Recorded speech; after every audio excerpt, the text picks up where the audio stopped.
Yeah, it could take 6 months to tell it, yeah. Oh, well, we've got plenty of hot drinks and that. And Have I've you? been trying to decide whether or not to give this speech since I've got to when I get up at 4 o'clock in the morning. I can't sleep.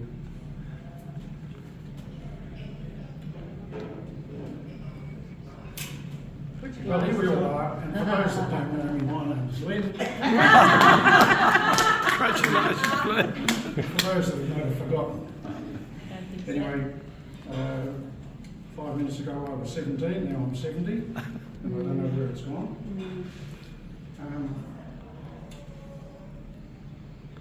But whatever it was, it brought me safely to this place.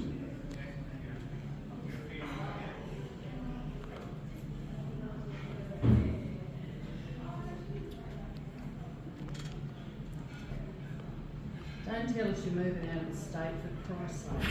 No.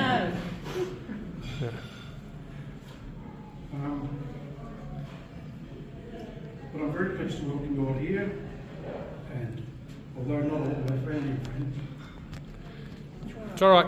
It's okay. That's all right. I can do that for you. Easy. Jean, give me a phone. You know what? Don't photocopy me. No, that's lovely. Where are we? So, yeah, 5 minutes ago I was 17 and now I'm 17. And I cannot believe it. So where did all that go? Well, wherever it went, it has brought me safely to this point, and I'm very pleased to welcome all old friends, new friends and family. Not all my family and friends can be here today, but I'm very pleased for those that are. I have invited you all here to commemorate the passing of years and to console me while I lament my coming of age. Coming of age? Jesus. It occurred to me on the way here that we don't get to these milestones in life without the love and support of family and wonderful friends. So, if I haven't had a chance to introduce you all, then please take the opportunity today to speak to everyone that you've never met in your life before. You won't be disappointed because you are all in the company of wonderful people just like me. No, just like yourself. Can you read some more? All right. I'll start by giving recognition to just some of the people that form the scaffolding of my life, and then finish off with a short story. Firstly, I would like to begin by giving special mention to someone I love and of whom I'm very proud, and that is my amazing partner of 32 years. Yes. Beautiful. Stevie. You give my life meaning, and I couldn't have done it without you. Thanks, Dal, you're the best. So now I will introduce my very adorable and beautiful daughter, Kelly. We couldn't mistake who that is, could we? And with her wonderful family, who've come from South Australia to share this day with me. Kelly is a real dynamite, sorry. Yeah, and she takes everyone else out at the same time. Well, she's a pew there, isn't she? Sorry, Kelly, you're a dynamite. Full of energy, and she's been a constant surprise and delight to me. And as you will see, she has a lovely, sparkling personality and is a sheer joy to be around. She is just lovely. Then there is Kelly's husband, Shannon, a really nice guy, hard worker, a wonderful husband, and the father of their two amazing daughters, Molly and Frankie. Hold on. That's the Now I tell you a little bit about Molly and Frankie, and I'll start with something you already know. That is, as you can see, they are beautiful. They take after their mother. Now for something you don't know, because they're really too shy to tell anyone. Firstly, all of this is true. They are both straight-A students. They top their class and they're second every year in all subjects. And their school. So, and their school every year in all subjects. And they stress about their grades like you wouldn't believe. They are just amazing. Secondly, they are both really good at sport. They play every sport known to man and some that aren't. And all the other schools in the area are terrified when they hear that they are coming up against these two sisters. I'm scared of them. I'm not scared of anyone. Lastly, they both have part-time jobs, and in this day and age, to find two such motivated kids is just fantastic. Take a bow, girls. I will be leaving that part out and we'll be jumping straight down here. Yeah, all right. And then there is that crazy younger sister, Jean. And there are two of us. She nearly did come, but she didn't come. The older one's worse than me. But anyway, she has a big heart, as big as the house, and fills any room with her warmth and effervescence everywhere she goes. Oh God, the girls come with me and we go to get out the car and they say to me, "Don't talk to anyone." I talk to everyone. Anyway, come on. And you can't miss her, she'll be the loudest person in the room. There you go. And she's just adorable. I knew that. And then we have Mr. Pete McHugh. He's the mad Irishman. He has also come from South Australia to be here with us today. Pete and I have been the best of mates since we were teenagers. We've never had a single argument. Have you ever had an argument with anyone?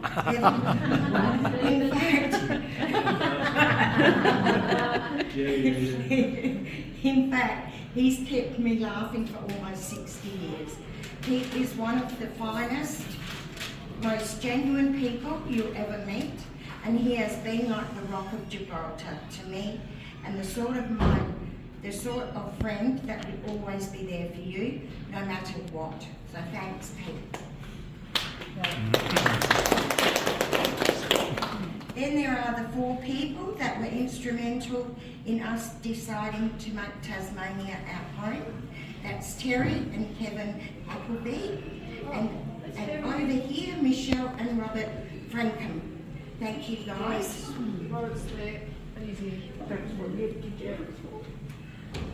Oh, I don't cry much, and when people cry, that gets me. Well, I'm glad you did. It got rid of him from me. No, we didn't want him to leave it anyway. Which brings me to the rest of all you wonderful people here today. The solid friendships we're made in Tasmania is a big part of the reason we stay. Thank you, you're all wonderful people. Everybody wants to get into the art. I thought there'd be more interjections, so I shut that there in case somebody did and I would come back and do that. We can start if you like. Go ahead. All right.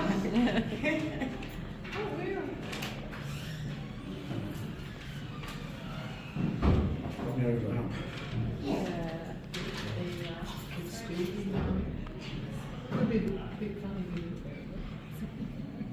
Well, it's only 3 days to our 32nd anniversary, and I thought I'd like to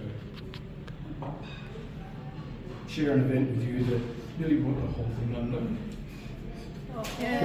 All right. She's back. I think the writing is not really upset yet.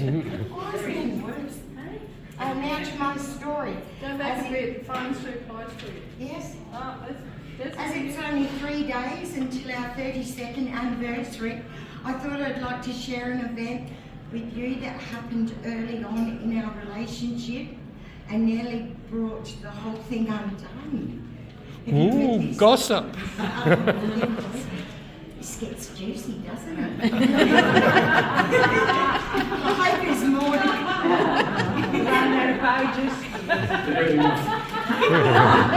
I might put in some side bits myself. As you know, when you meet someone new, you don't really know much about each other at all. And I didn't know much about Stephen. and I certainly did not know he was a firecracker.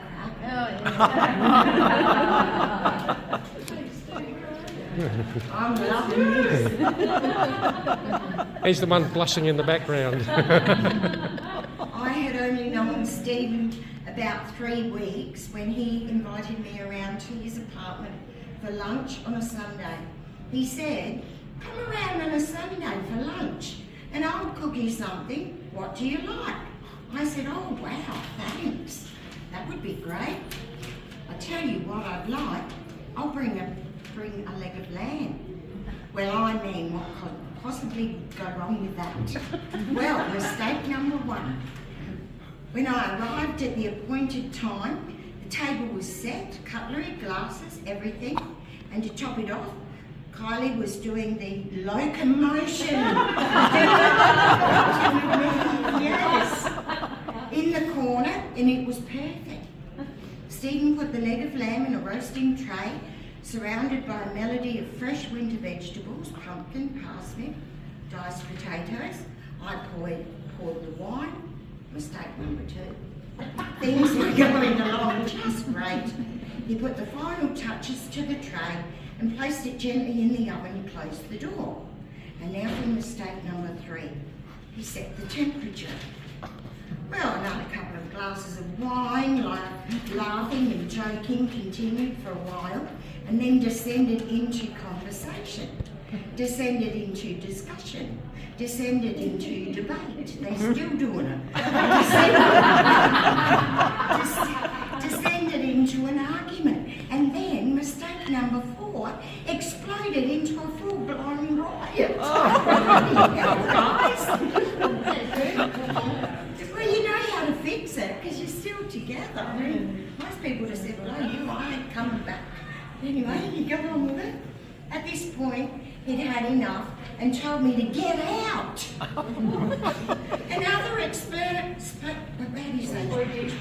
there you go, to that effect. So I clutched my pearls. Thought that was going to say something else.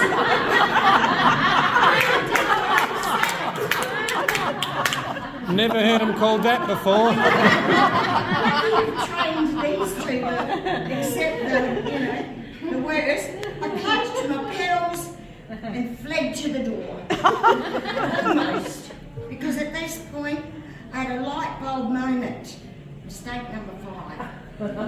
Now, anyone who's experienced a light bulb moment will know it should always come with a warning in big red letters.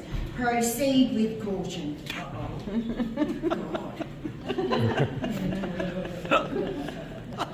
Well, I've never been one to take advice. Well, that's not true. No, that's not true. Even my own advice. So why begin now? Mistake number 6. I did a quick pirouette, pointed to the stove and said, "And that leg of lamb is mine." You're a cute, aren't you? That's for sure. I wouldn't have left without it either. I'm not spending $20 on a leg of lamb, I'll leave there. This is what they like about each other, I think. Mistake number 7. Whereupon he replied, "Oh, really? Well, take it with you then." Well, you've never seen anything happen so fast in your life. In a flash, he had the oven door open, the tray out, and the whole thing was airborne and heading in my direction. Wow! Bloody hell, this is your first date. Well, it had to get better from there, didn't it? I can't imagine Len doing it. No, he did. Oh, He did. Mild-mannered Steve. I don't know the half of it. I was a lot younger then, and I managed to dodge the leg of lamb, the tray, and the melody of assorted fresh winter vegetables. I thought, well, I can take a hint. So salvaging what remained of my dignity and my pearls, and before he could find something else to throw at me, I thought this is probably a good time as any to continue with my escape. Before anything else came hurtling in my direction, I just made it through the door to safety, or so I thought. Blimey, he's a feisty little fox, aren't you? Hey? Jeez. Yeah, he thought he was getting away. Now, I was struck by something that day, and it wasn't the leg of lamb or even a frozen chicken. It was, in fact, Cupid's bow. That's where I've been going wrong. I need to chuck food at people. Then I might catch a winner. I leaned back against the door, looked up at the sky, and declared to the heavens, I'm in love. What's the matter with you people? Throw food at him and he falls in love with you. Well, as you all know, I still have my firecracker, and even to this day, I receive treatment for P. Postraumatic. And the mere suggestion of there being a half-cooked leg of lamb quietly bubbling away in near proximity fills me with terror. So let's go and have lunch. Ah, beautiful.